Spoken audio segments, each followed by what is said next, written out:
지난번에 북클럽을 통해서 일과영성이라는 책을 읽으며 예전 일들이 생각났습니다. 저는 일에 귀천이 없다라고 자주 생각했었습니다. 일하는 것이 얼마나 아름답고 또 대단한 일인가. 당시에 친한 친구의 어머니가 시장에서 그릇을 파셨는데 시장을 오가면서 그렇게 일하시는 모습을 보면서 너무 대단하다라는 생각을 했었습니다.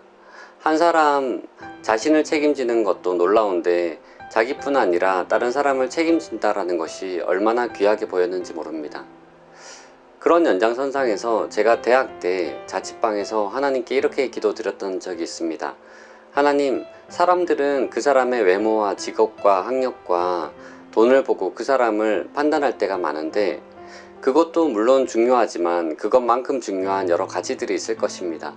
제가 그 가치들을 사용할 수 있는 사람이 되게 해주세요. 저는 막연하게 제가 사업을 하거나 제가 장사를 해서 그런 사람을 고용하는 사람이 되지 않을까 라는 생각을 했습니다. 나중에 시간이 지나서 저는 장사하거나 사업을 하진 않았습니다. 그런데 사진작가가 되어서 사람들을 만나고 인터뷰하게 되었습니다. 그런데 그 일들을 하면서 하나님께 이렇게 기도하고 있었습니다. 사람들은 그 사람의 외모와 직업과 학력과 그 사람의 어떤 돈을 보고 재력을 보고 그 사람을 판단할 때가 많지만 하나님은 그 사람을 어떻게 바라보실까요?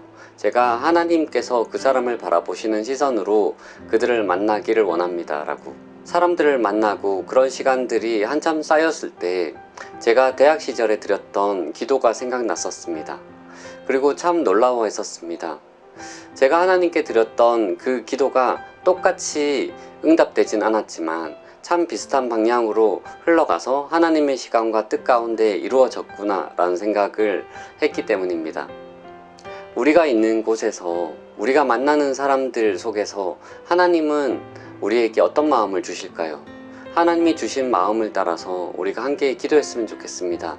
그러면 내가 원하는 기도가 딱 떨어지게 그것이 다 성취되지 않는다라고 하더라도 하나님의 시간 속에서 하나님의 뜻 가운데서 참 비슷한 방향으로 아버지의 마음이 그렇게 이루어지지 않을까라는 생각이 들었습니다. 우리가 이 예배를 통해서 그 마음이 부어지기를 또 그렇게 향해 가기를 하나님의 뜻이 그 방향을 따라서 이루어지기를 함께 기도하도록 하겠습니다. 기도합니다.